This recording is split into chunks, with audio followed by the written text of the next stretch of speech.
Welcome to the ArmaniTalks YouTube channel. I'm your host, ArmaniTalks. In this channel, I'm covering communication skills for you to level up your way with words and become much more articulate. In today's episode, we're entering the world of social skills, and I'm going to be talking about the importance of curating your friend circle. The friend circle that a person chooses can alter their life for the best or for the worst. And a very scary idea is that early on in our lives, we're very impressionable. And if you are impressionable and you hang out with a bunch of lowlives, what will happen is that they will drastically alter your behaviors. I started to realize this roughly around junior to senior year of high school. And around that time, I was not the best kid because I was in the IB program. And the IB program was a place where the smart kids were supposed to be. And somehow I was there.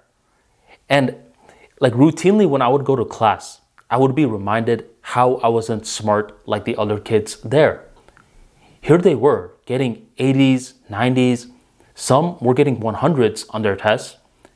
And I was barely scratching by with a C, even though I was studying a lot. The thing with the IB program was that it was very small. I believe there was like 8 girls and like 5 guys. So since they were very close, they would hang out with each other during lunch as well.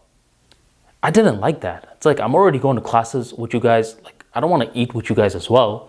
And anytime I hang out with you guys, it's like you're reminding me of my deficits. So around that time, even though I wasn't the best school student, I was very good in terms of playing basketball. Every day, every weekday after school, I would go to this nearby park and I'd shoot some hoops. Eventually, I ran into this one guy who would like smoke weed, and he'd be like, "Hey, do you want to smoke with me?" I'm like, "Nah, man, like you smell really bad. I don't want to smell like you." I didn't say that, of course. I said, "No, sir, like I'm all good." But we talked regardless. And this was a guy that I could see myself resonating with. He too felt ostracized, but rather than him feeling ostracized by his classmates, he felt ostracized from his family. Okay? And this guy introduced me to a few of his buddies who also felt ostracized in some part of their life. This was a flawed group of people, and these were the kind of people that I wanted to surround myself more with. Not these IB kids who seemed so perfect, as if their life was figured out. So I slowly began to hang out with these guys even more. And one day, they were like, "Hey, Arman, how about you chill with us tomorrow at 1 p.m.? I was like, 1 p.m.? But that's when we have classes. That's when this group is like, "So? Just skip." I was like, "Skip? No, whoa, man. Like, I've heard about doing bad things, but we don't skip classes where I'm from, aka the IB department." And they were like, No, come on, man. That's not a big deal. Just skip with us." But at that point, I was not willing to make that leap. So I was like, "Guys, no thanks." But eventually, I went back into the IB class, and there was this one guy that I was pretty close with. His name was Deetra. And I was like to Deetra, "Hey, you won't believe what I just heard." And Deetra's like, "What?" I was like, "So the group of kids that I've been playing basketball with, they told me about this thing called skipping classes." And Deetra's like, "You mean not go to class when a class is in session?" I was like, "Yeah, it's weird, right?" But something about me breaking the news to Deetra and him just showing me that very curious face got to me. And I was like, right, like we would never do that, right, Deetra? And Deetra's like, "No, we wouldn't." But he's looking at me like, "I'm following your direction." So what happens one day is that we're having this thing called FCAT, Florida Comprehension Assessment Test, standardized test, and a lot of the juniors, they don't have to take this particular session of FCAT. So what happens is that a bunch of us, we get put into the gym, and we're just supposed to kill time in the gym. We're not supposed to leave. High school or anything like that. But that's when I look at Dietra and I'm like, hey, what do you think? You think we should skip? And he's like, yeah, let's skip. So we end up skipping. We don't go. And not only do we not go, we go to the basketball court that I normally go to after school, and we're over here playing ball. We're playing for roughly an hour to 2 hours.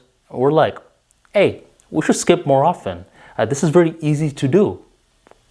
And suddenly, what happens is that there's this car that's driving by, and he's like slowing down. It's like this head that's popping out and looking at us. And suddenly, this car stops, does a U-turn, and comes straight to us. Out comes our vice principal, Mr. Dar. And Mr. Dar's like, wait a minute, I've seen you two in our high school before. Are you guys skipping right now? You guys better not be skipping. We're like, of course not, Mr. Dar. What high school are you talking about? We're grown men. I don't know why I said that, because I had less facial hair then than I do now. But Mr. Dar immediately caught me. He takes me and Dietra in his car, takes us to his office, and is about to write us a referral. And that's when he asks, what's your name? And this is when I'm like, okay, I could give my real name right now, or I could give a name of one of the bad kids I've been hanging out with after school, one of the people that convinced me to skip. This guy has a stack of referrals. He doesn't care if he gets another one. So I was like, my name is Joseph Green. As soon as Dietra saw me say a different name, Dietra said his name was Asif something.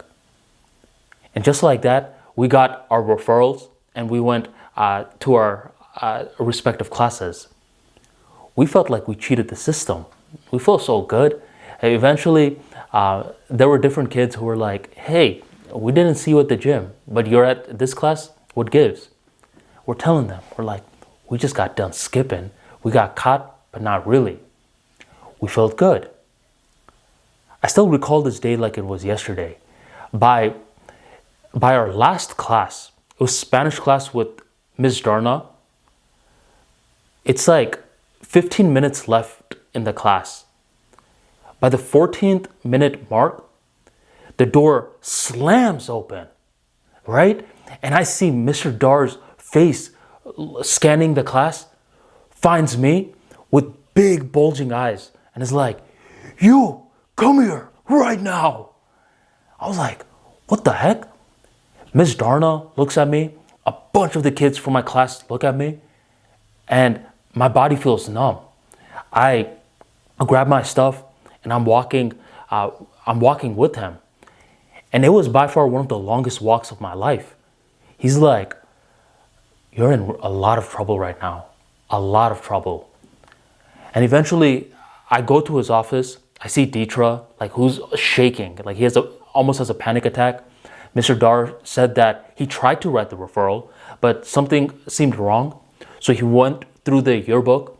He found my face, found Dietra's face, and he knew we were lying.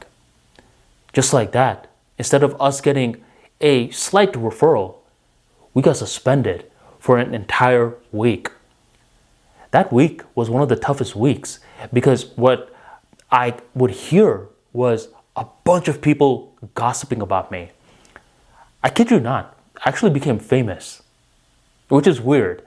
It's like the freshman kids knew about what happened, sophomores, juniors, seniors, the teachers, the janitors, everyone knew my name for one of the worst reasons possible. And everyone wanted to one-up the other person in terms of a negativity.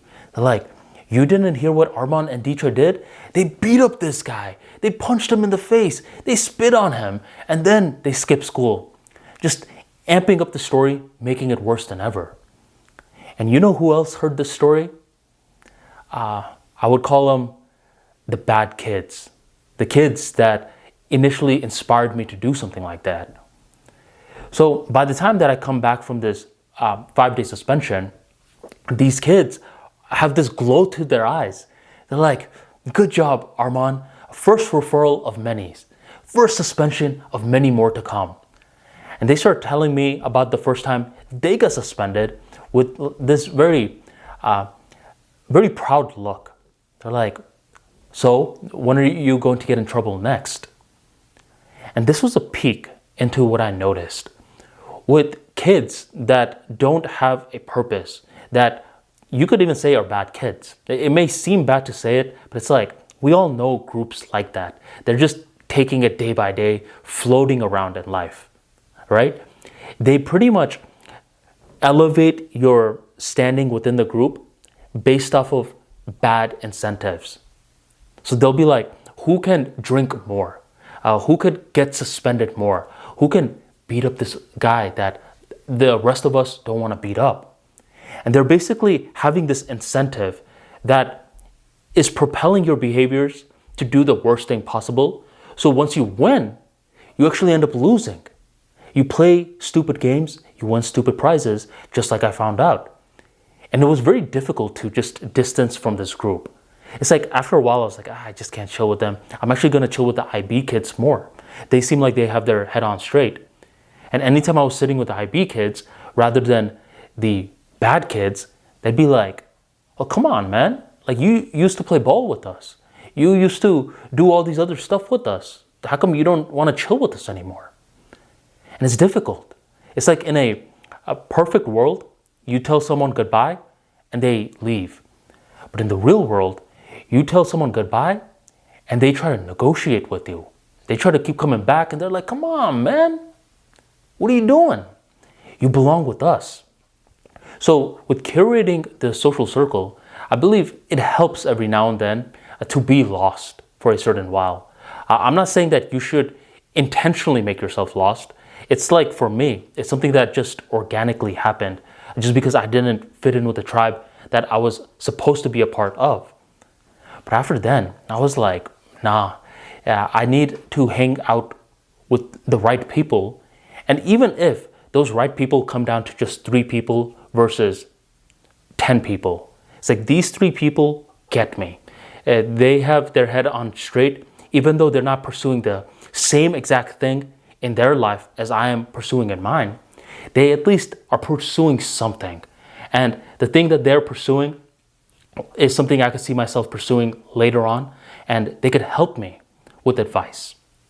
So I believe curating your friend circle is very important, because in the information age, we're getting a lot of information, but we're not getting enough wisdom on this is the right move, this is the wrong move, and now I need to move accordingly.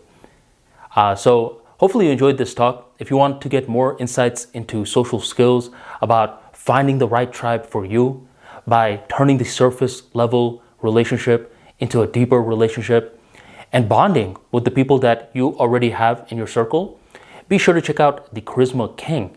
In this book, you will learn the basics of social skills, and you will learn to turn this fuzzy subject into one that is concrete and has principles that you could abide by. Check out The Charisma King in the description box, the pinned comment, or go on ArmaniTalks.com and grab your copy today. Thank you very much for joining the Armani Talks YouTube channel, and I'll catch you next time.